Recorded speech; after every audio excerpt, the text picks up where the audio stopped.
I grew up during the civil war in Lebanon. I didn't realize I would be a photographer till many years later. I started taking photo workshops when I was pregnant with my fourth child. Somehow, once I started, I fell in love with the idea of telling someone's story through images.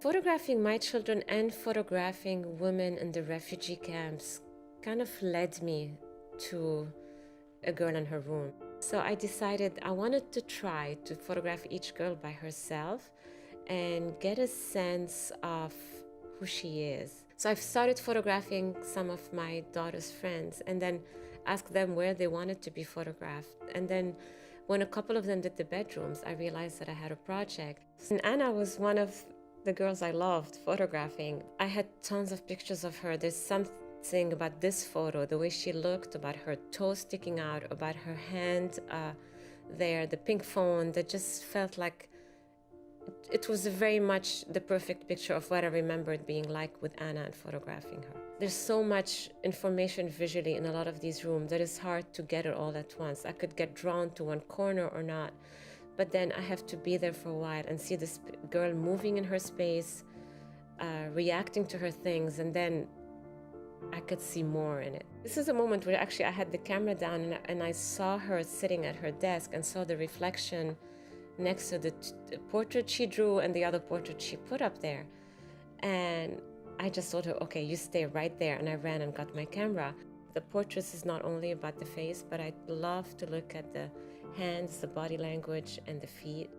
This is another Anna in her room, but this for me is what every girl does in her room somehow. I mean, girls lay on their bed, the computer's there, and they ponder and they do nothing. Somehow the rest of the room doesn't matter as much.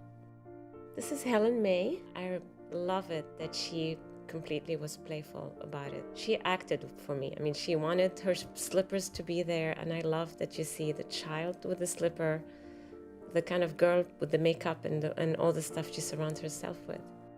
This is Danielle. What I love about her and her room is that her room is literally an extension of her. The tattoo on her arm matches the curtain. The color of what she's wearing kind of matches the whole atmosphere in the bedroom. This is Christia, a young woman from Lebanon, and nobody guesses that. People expect that if she's from Lebanon, she's going to be covered. I want to include girls from the Middle East and from the United States. It wasn't intentional when I started it. And for me, it's not meant to be comparing the girls, but it's really showing how in so many ways they are so similar. This is Salma. I came to photograph her.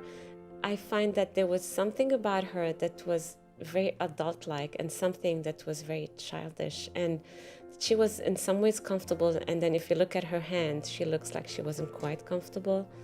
And this is really what I'm after actually in this work. I want people not to judge the people in the photo. I think it's too easy for people to look at a picture and make some kind of comment about the girl or what's in the room or about what she's posing. And this bothers me because these are girls just trying to find who they are. They're not there yet.